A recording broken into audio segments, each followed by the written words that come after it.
Clayton Reeves could hardly believe what he was seeing. The cabin that had once belonged to his late Uncle Jeremiah, supposedly abandoned for 3 long years, was alive with activity. Smoke spiraled lazily from the chimney, curling into the crisp mountain air, while 5 horses grazed lazily in the frost-tipped meadow. In his hands, Clayton held the official deed, its weight seeming to confirm reality, yet his mind refused to accept it. Every detail his lawyer had stressed about the property, its emptiness, its solitude, seemed to be a lie. He stepped cautiously onto the gravel path leading to the cabin, his boots crunching through the morning frost. Through the window, warm lamplight revealed figures moving inside. The sounds of laughter, faint yet unmistakable, mingled with the scrape of furniture and the clinking of dishes. Clayton's heart thumped erratically. He lifted his hand to knock, hesitated, and then rapped sharply on the door. When it swung open, the sight before him nearly stole his breath. A woman stood there, more captivating than any he had ever seen. Dark hair fell in soft waves around her shoulders, framing sharp, intelligent green eyes that seemed to weigh him with silent judgment. Her posture radiated grace and self-assurance, a quiet magnetism that made Clayton's pulse skip. Behind her, 4 other women emerged, each strikingly beautiful yet distinctly different. A fiery redhead with piercing blue eyes crossed her arms, a challenging tilt to her head. A small, delicate blonde peered curiously from behind, her expression open and gentle. From the shadows stepped a brunette, her sharp gaze measured and calculating. And finally, a tall auburn-haired woman lingered near the hearth, her presence calm, almost formidable. The dark-haired woman's lips curved into a slight, controlled smile, but her eyes remained guarded. When she spoke, her voice carried both sweetness and command, a tone that demanded attention. Clayton's mind raced as he struggled to reconcile what he saw with what he knew. His uncle's cabin, the legacy he believed was unquestioned, was now inhabited by 5 enigmatic women, each exuding a quiet confidence that suggested they belonged there just as much as he did, if not more. Secrets seemed to cling to them like shadows, and Clayton couldn't shake the feeling that stepping inside would unravel truths about his family he had never imagined. "I'm Clayton Reeves," he managed, his voice steady despite the flutter of nerves. "This cabin, Uncle Jeremiah left it to me. It's mine now." He raised the deed, its official seal catching the light. Yet the woman at the door barely glanced at it. With a measured step, she moved aside, motioning for him to enter. "I'm Clarabelle," she said, her voice calm but firm. "Come in. We need to speak." Her presence pressed against him, a mixture of allure and authority that sent an unexpected thrill through Clayton. The cabin's interior surprised him. It was no longer a relic of his childhood visits. It had been transformed. Luxurious fabrics adorned the windows, polished wood furniture filled the rooms, and a gentle scent of lavender mingled with the warm aroma of polished floors.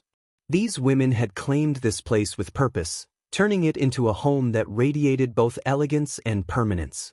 The redhead stepped forward, her blue eyes flashing with a mixture of challenge and defiance. "I'm Ruby Callahan," she announced, her tone sharp. "Before you start making demands, know this: we have every right to be here." She crossed her arms, stance defensive, ready to back her words with action if necessary. The petite blonde moved closer, offering a softer counterbalance. "I'm Sadie Quinn," she said gently. "We don't mean to create conflict. We're not here to cause trouble." There was a sincerity in her voice, a quiet vulnerability that stirred a protective instinct in Clayton. Finally, the brunette emerged fully into the light. Her dark eyes were precise and calculating, assessing him with unflinching scrutiny. "Violet McCall," she introduced herself simply, giving nothing away, letting the weight of her presence speak for her. Clayton stood in stunned silence, the deed trembling slightly in his hand. Each woman seemed to occupy the space with a story he had no right to know, yet a magnetic pull drew him closer. He realized that claiming this inheritance was no longer a matter of papers and law. It was a test of understanding, negotiation, and perhaps even endurance.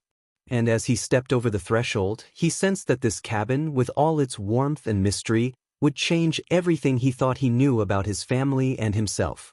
Clayton Reeves' fingers trembled slightly as he stared down at the deed in his hands, unable to believe what he was seeing. The cabin he had inherited from his late uncle, a secluded refuge nestled deep in the mountains, was supposed to be abandoned. Yet smoke curled lazily from the chimney, and 5 horses grazed casually nearby, their presence both serene and ominous. His eyes scanned the cabin's interior, and that's when he noticed them. 5 women, each poised and watchful, their gazes fixed unwaveringly on him. The last woman to step forward drew his attention immediately. Her auburn hair shimmered in the lamplight, and there was an aura of quiet confidence about her that made the room feel charged with something he couldn't yet identify. She approached with measured steps, her calm composure belying the intensity of her eyes. "Grace Maddox," she said softly, her voice carrying both welcome and warning, "we were expecting you, Mr. Reeves. Though perhaps not this early." The weight of her words hinted at knowledge Clayton had not anticipated. He looked around the room, studying the other women. Beauty alone did not define them. There was something far deeper in their presence. Each bore a distinct intelligence, a quiet strength, and secrets that shimmered behind their carefully composed expressions. Clarabelle moved closer, closing the distance between them until he could detect the subtle fragrance of her perfume and feel the gentle warmth radiating from her. Her green eyes locked with his, intense and unyielding. When she spoke again, her words were soft, yet they carried an authority that filled the silent cabin. "The real question isn't whether this cabin belongs to you," she said, her lips curving into a smile that was both teasing and challenging. "It's whether you can manage what comes with it." Her voice lingered in the air like a dare. Clayton realized with a jolt that the quiet, predictable life he had envisioned in this remote cabin was about to vanish. These women weren't merely occupants or trespassers, they were something entirely different, something that demanded his attention. Before he could respond, Grace stepped forward, a folded sheet of paper in her hand. Her movements were deliberate, her auburn hair catching the flickering lamplight as she leaned in to reveal the document. "This is an agreement your uncle signed 3 months before he passed," she explained. "It grants us the right to reside here for as long as we need, in exchange for maintaining the property and its surroundings." Clayton's stomach sank as he examined the paper. The handwriting was unmistakable, his uncle's, the same looping script from birthday cards and letters he had cherished for years. The document was thorough, meticulously detailed, and unmistakably genuine. "This can't be real," he murmured, doubt creasing his brow. "The lawyer said the property was mine, unencumbered." Ruby's voice, warm and teasing, cut through his protest. "Lawyers aren't omniscient, Mr. Reeves. Sometimes men like your uncle make arrangements they never speak of, even with their own family." Her words carried a subtle undertone, making his pulse quicken though he didn't yet understand why. Suddy moved toward the window, the soft light outlining her delicate features. "Your uncle had a generous heart," she said, her voice tinged with restrained sorrow. "He knew that some people need a place to rebuild, away from prying eyes and judgment." Violet lingered in the shadows, her dark gaze assessing him with a precision that sent a chill down his spine. "And what you choose to do about this," she said, "is entirely up to you. We've called this place home for over 2 years. We've nurtured it, repaired it, and without it, we have nowhere to go." Clarabelle began to circle him slowly, like a predator weighing its next move, yet there was an undeniable protective quality in her movements. Stopping once more in front of him, she exuded a quiet dominance. He noticed the flecks of gold within her green eyes and the comforting warmth that seemed to envelop him. "We could pursue this legally," she murmured, tracing the edge of the contract with her fingertips. "It could take months, maybe even years. Or, we could find another way to resolve this." The word "another" lingered, filled with unspoken implications. Clayton's throat tightened. "Another way?" he asked, the roughness in his voice betraying his disbelief. Clarabelle's enigmatic smile returned, hinting at hidden opportunities. There was a promise in her gaze, a suggestion that life's most valuable rewards often came disguised as challenges. Suddenly, the distant sound of hooves echoed across the valley. Ruby stiffened, her body taut as a drawn bow. "They're coming," she whispered, her voice edged with fear. Instantly, the women moved with precision, revealing years of preparation for such a moment. Clayton realized he had unwittingly stepped into something far more perilous than a property dispute. Instinctively, he moved toward the window, but Clarabelle's hand shot out, gripping his wrist with firm urgency. The touch sent an electric jolt up his arm. Her eyes met his, conveying both fierce determination and a silent warning. "Do not go to the window," she urged. "They must not see you." From the treeline, 3 riders emerged, their intent unmistakable. Clayton felt the weight of the situation pressing down on him. Whatever he thought this cabin represented, a quiet inheritance, a retreat from life, was gone. He was now entangled in a story of survival, secrets, and danger, with these 5 women as both guides and guardians through the storm that was descending upon them. The 5 figures were stark against the glistening snow, their dark attire striking in the pale, winter-dusted landscape. Even from where he stood, Clayton could sense the menace radiating from them, the casual way their hands hovered near the gun belts betraying men well-versed in confrontation. Behind the cabin window, Ruby's jaw tightened, her eyes narrowing as she watched. "It's Morrison and his men," she said, her voice carrying a sharp edge that made Clayton's chest constrict with sudden protectiveness. Suddy edged closer to Grace, seeking reassurance, and the older woman immediately draped an arm around the girl's shoulders, her hold firm and instinctively protective. Clayton noticed the quiet intimacy in that gesture, the bond between these women forged through shared hardship and silent resilience. "Who is Morrison?" he asked, lowering his voice, mindful of Clarabelle's hand lingering on his wrist.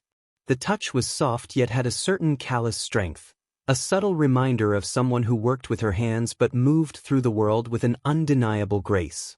From the shadows, Violet's eyes gleamed darkly, reflecting a searing contempt. "A man who believes women exist as property," she said, her voice tight with controlled rage. "A man who takes what he thinks is his, regardless of humanity or law." Clarabelle finally released Clayton's wrist, but her thumb brushed lightly across his pulse point, a fleeting touch that sent an involuntary shiver through him.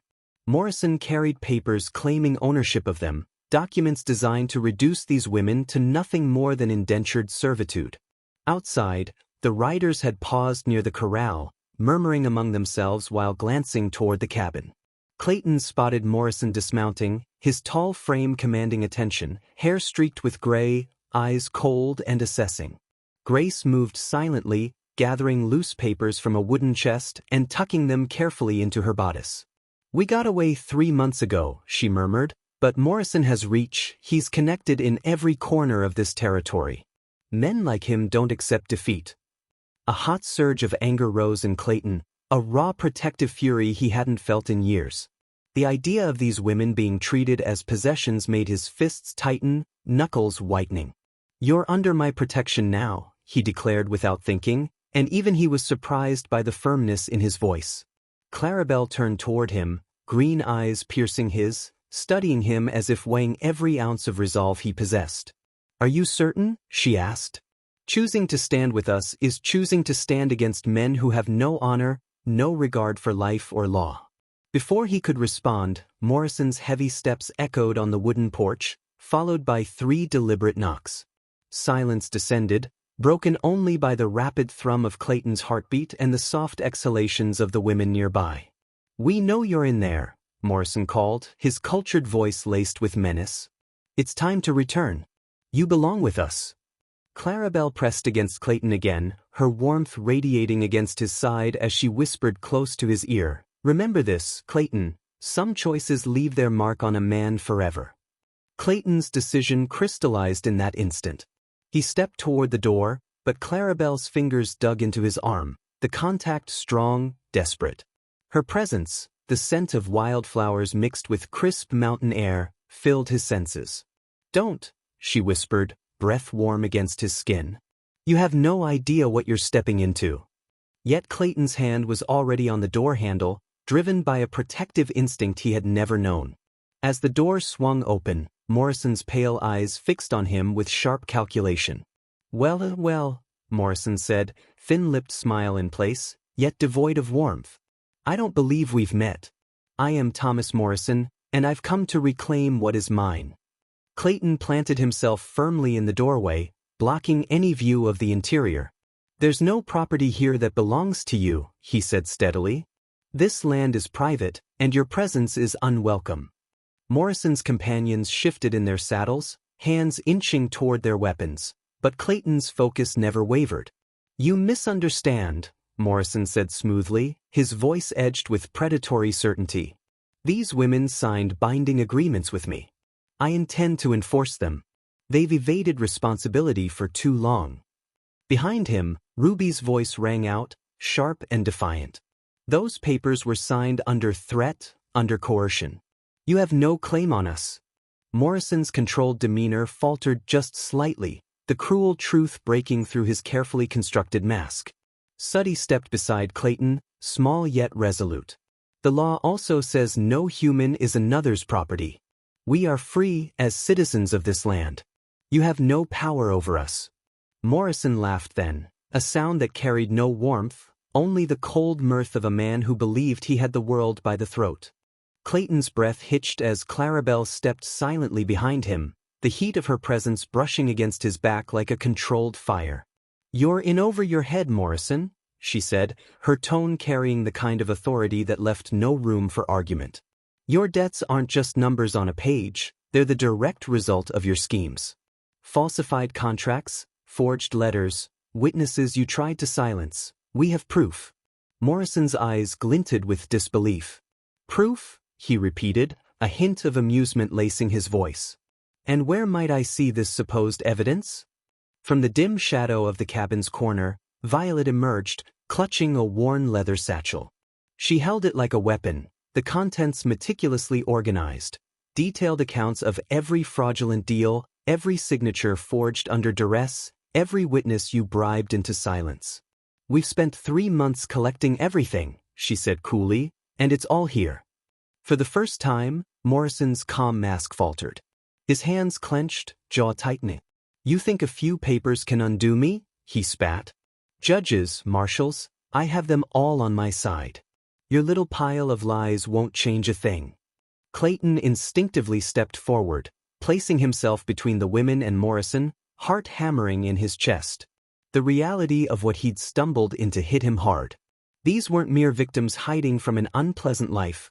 They were key witnesses in a web of corruption that stretched to the highest echelons of the territory. Morrison's hand dropped near his holster, and his voice sank to a menacing whisper. Step aside, stranger. This isn't your affair. Stay out of it, or you'll regret it. Before anyone could respond, Grace stepped into the light, holding a small object that made Morrison blanch visibly. Clayton followed her movement, eyes widening as she revealed a silver locket, catching the sun like a beacon. The recognition in Morrison's eyes was instant, his hands shaking as he stared at the simple ornament. You know what that is, Grace said, voice calm but edged with iron. It belonged to your wife, Margaret, the one you claimed died 5 years ago. Morrison's composure shattered entirely, a whisper escaping his lips. Where did you get that? From Margaret herself, Grace replied, steady and unyielding. 3 weeks ago in Denver. She's alive, Thomas, and she's prepared to tell the territorial authorities everything. Clayton could almost feel the weight of Morrison's facade crumbling in real time.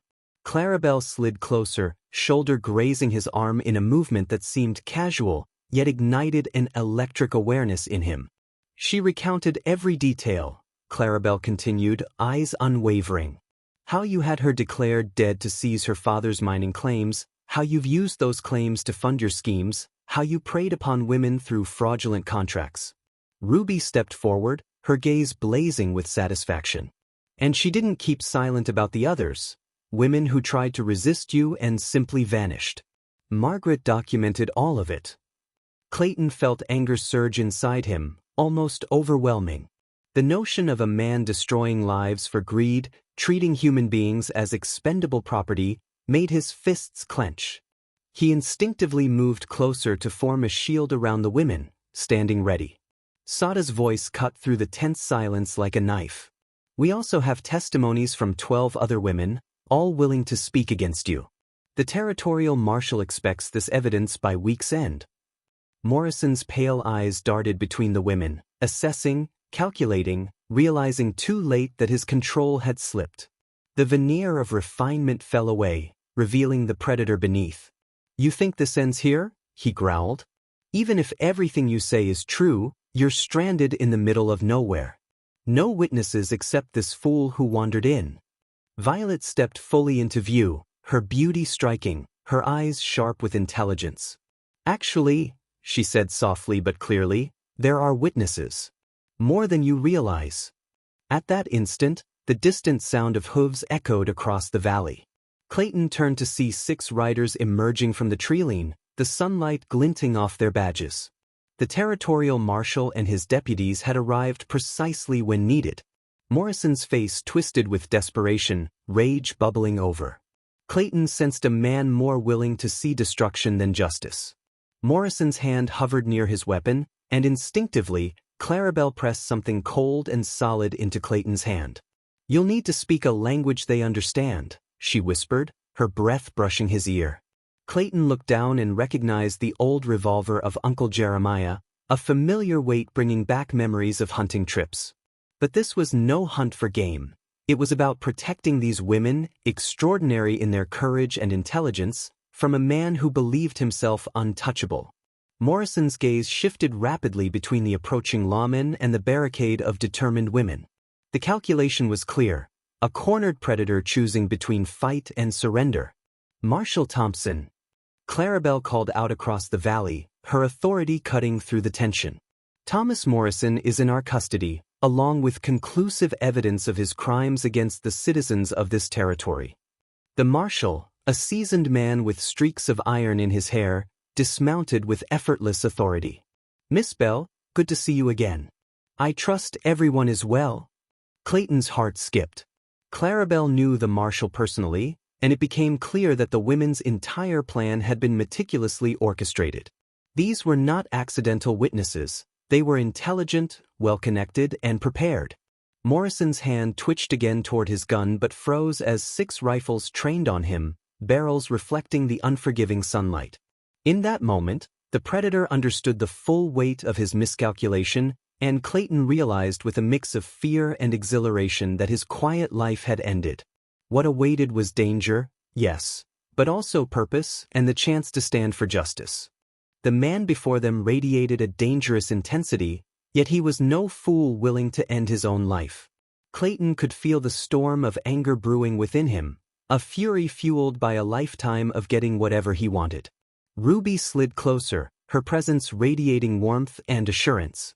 The marshal has been tracking Morrison for more than a year, she whispered, her voice steady. We alerted him when we realized we had enough proof to finally hold him accountable. Suddy stepped forward, holding the worn leather satchel with care and offering it to Marshal Thompson. Every detail is here, he said. Dates, names, contracts he forged, witness statements, financial records, everything that proves how Morrison exploited his wife's supposed death to seize her mining claims. As the marshal sifted through the evidence, Clayton sensed Clarabelle right behind him, so near he could feel the warmth of her body beneath his coat. Her voice dropped low, intended only for him. You could have walked away, she murmured. You could have seen his men and decided it wasn't your battle.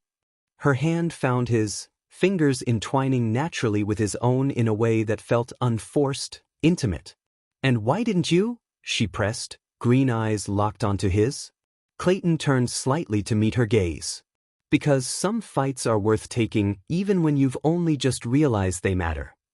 The charged moment lingered, heavy with unspoken possibilities and the subtle pull of nascent promises, until Marshal Thompson's authoritative voice shattered the fragile tension. Thomas Morrison, you're under arrest for fraud, conspiracy, and attempted murder. Deputies, take him into custody. But Morrison's desperation ignited too late, and his control snapped. With a feral roar, he drew his gun, not at the deputies, not at Clayton, but at Clarabelle, the woman who had orchestrated his undoing. Time seemed to stretch as Clayton realized how quickly all their meticulous planning could unravel. Without thinking, Clayton reacted. He pivoted, shielding Clarabelle behind him with one arm while raising Uncle Jeremiah's revolver in the other. 2 shots rang out at once, merging into a deafening echo that rattled the surrounding mountains. Morrison's bullet splintered the door frame just inches from where Clarabelle had been standing. Clayton's shot struck true, hitting Morrison's shoulder and spinning him around, his weapon flying from his grasp and skidding across the dirt. Marshal Thompson and his deputies moved with practiced precision, converging on Morrison, who gritted his teeth, clutching his injury and seething. "That's enough, Morrison." "It's over," the marshal said calmly. Clayton became painfully aware of Clarabelle pressed against him, her hands clutching his coat as her breath came in quick, warm gasps. The thought of nearly losing her, someone who had already left such an impact on him despite the brief hours they had known each other, made his hands tremble. "Are you hurt?" he asked, his voice rough with a mix of fear and adrenaline. Clarabelle's eyes were wide, not with fear but with something else entirely. "No, thanks to you." She lifted her hands from his coat, resting her palms gently against his face. "You could have been killed." "You could have been," Clayton countered softly, covering her hands with his own.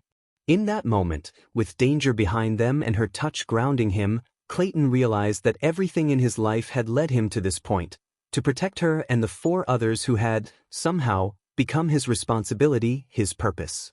Ruby stepped forward, facing Morrison as the deputies secured his wounded arm. Her blue eyes sparkled with vindication. "Tell me, Thomas, how does it feel to finally answer for everything you've done?" Morrison's glare burned with hatred. "This isn't over. I have friends, connections. You'll never be safe." Violet's dark eyes were as cold as ice as she stepped forward. "Your so-called friends are already under investigation. Thanks to the evidence we've collected, your web of corruption is finished."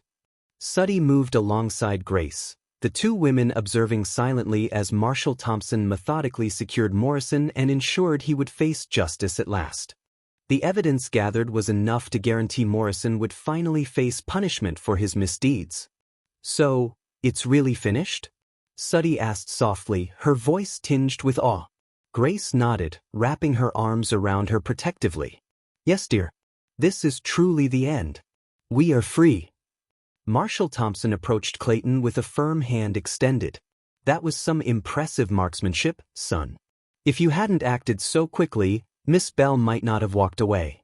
Clayton shook the marshal's hand, feeling the weight of the moment, and at the same time he felt Clarabelle's hand find his. Her touch was electric, sending warmth through him that no adrenaline from the earlier gunfight could match. When their eyes met, he saw something there, something that made his pulse quicken far more than the firefight ever had. "And now?" he asked quietly, almost afraid of hoping too much. He wanted what came next to include these extraordinary women who had upended his life in the most unexpected and thrilling ways.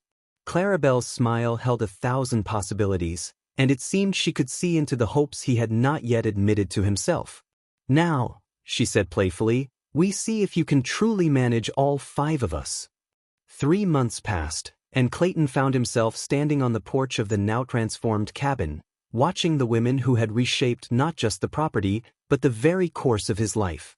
The cabin had been expanded to accommodate more rooms, the corral rebuilt to house a growing number of horses, and the surrounding land had been carefully cultivated into flourishing gardens and pastures. News arrived from Marshal Thompson just the week before. Morrison had received a 15-year sentence in the territorial prison. His web of corruption had unraveled completely, and several compromised judges had been removed from office. Margaret Morrison had reclaimed her family's mining rights, dedicating her newfound influence to helping other women trapped in similar circumstances. Ruby emerged from the barn, her red hair shimmering in the late afternoon sun as she led a recently trained horse into the corral. Her connection with animals had proven invaluable in establishing a thriving horse breeding enterprise. She caught Clayton's gaze and smiled, a radiant expression free of fear or resentment, replaced entirely by confidence and purpose. Nearby, Suddy worked alongside Violet in the garden, a partnership forged in unexpected harmony.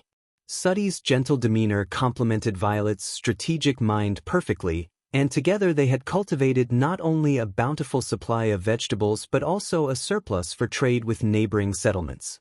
Grace had become the unspoken steward of the community, managing accounts, correspondence, and negotiations with buyers. Her natural organizational talent had transformed the refuge into a profitable and respected operation. Yet it was Clarabelle who always drew Clayton's full attention. She emerged from the house carrying a letter, her green eyes locking with his across the yard. Their connection had deepened over time, grounded in shared responsibility, respect, and an attraction that had matured into something far richer than mere desire. "Another order for horses," she announced, moving closer. "3 ranchers in Colorado want breeding stock by spring." Clayton accepted the letter, but he couldn't take his eyes off her. He saw in her expression the same contentment he felt, a mirror of the satisfaction that had taken root in his life. "We're going to need to expand again," he remarked. "We will," she agreed, closing the space between them until she stood comfortably in his arms. The ease with which they had learned to share space, to touch, to simply be with one another, amazed him. "Ever second-guessing this arrangement of ours?" she teased, her tone light but intimate. Clayton glanced out over the land at the other 4 women who had become his family, his responsibility, his joy, and his home. "Uncle Jeremiah could never have imagined this life when he left me this cabin," he said firmly, drawing Clarabelle closer. "And honestly, sometimes I wonder if I'm the one being guided by these 5 remarkable women rather than the other way around." Clarabelle laughed freely, a sound of pure happiness. "Maybe we're guiding each other," she replied. "And maybe that's exactly how it's meant to be." As the sun dipped behind the mountains, painting the sky in brilliant shades of orange and violet, Clayton realized that his uncle's gift had never been the land or the cabin itself. It was the chance to grow into the man he was always meant to become, surrounded by people who challenged him, supported him, and loved him in ways that defied expectations. The quiet, simple life he had once envisioned now seemed impossibly small compared to this vibrant, complex existence. He had wondered if he could truly handle 5 extraordinary women. In the end, it wasn't just about him. It was about the way they all managed and supported each other. That made all the difference.